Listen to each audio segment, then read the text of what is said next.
The final tally in Egypt has left many hopeful. From the streets of Cairo to the famous Tahrir Square, Abdel Fattah el-Sisi, a former army general, is the winner of the 2014 presidential election. According to Elections Commission, el-Sisi won by 96.9%. It will change 180 degrees in Sisi's era. We were living in anxiety in our homes and on the streets with robberies and carjacking. There was real anxiety. Now God will calm the situation with Sisi in the picture.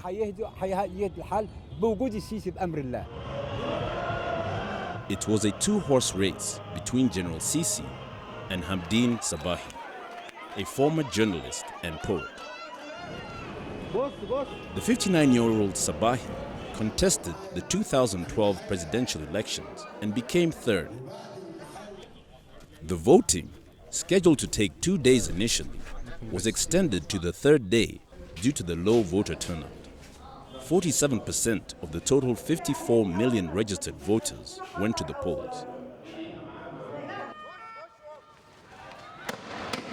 Since the 2011 revolution, Egyptians have seen continued protests, the toppling of 2 presidents and 6 elections.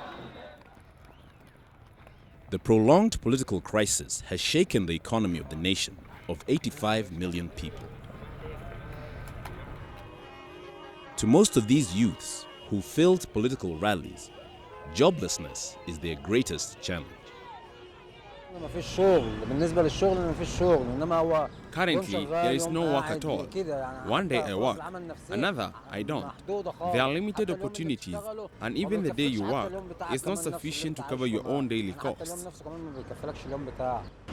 According to the Central Agency for Public Mobilization and Statistics, CAMPMAS, the unemployment rate is at roughly 14%, with a budget deficit of around 12% of the gross domestic product.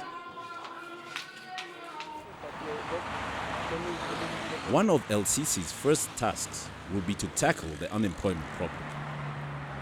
Since ousting of Egypt's first democratically elected leader, former President Mohamed Morsi, the army has turned its attention to the youth by offering vocational training for job seekers.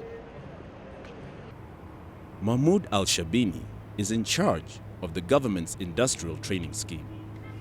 It was going to be a very huge political problem if they did not find those young people a decent job. And that's why also it might be also, I believe it is a very big reason for the government now thinking of that dimension, because they don't want to be faced by another revolution within the next year or so.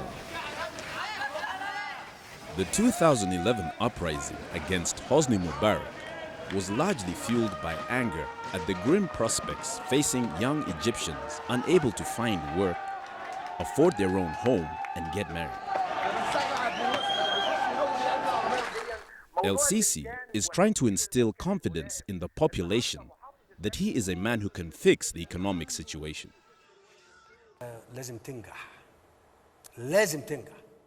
I came from an institution where you have to succeed. You have to succeed. It is unacceptable that people will live in so much poverty. We have to exit the poverty circle. The Egyptian nation has to succeed, and the whole world has to watch us. We are many. We are able to tackle the impossible, and what we are talking about is close to being impossible. His victory has spurred confidence among Egypt's Middle East backers, including the United Arab Emirates. The UAE is already bankrolling a training scheme which aims to train 100,000 youths in the skills needed by industry.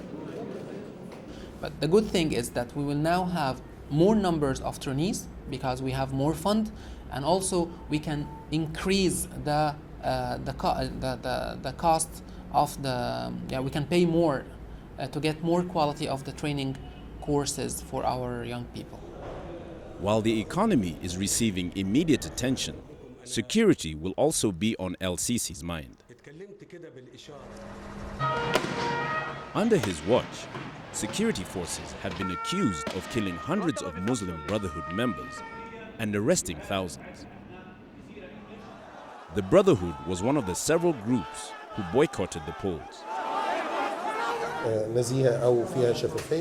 Our stance is based on principle and our analysis and perspective of the political situation for several months, and until now, the position is not recognizing the operation as a whole due to many factors. As Egypt ushers in another new era with a career military man, El-Sisi's supporters hope that stability will lead to economic progress.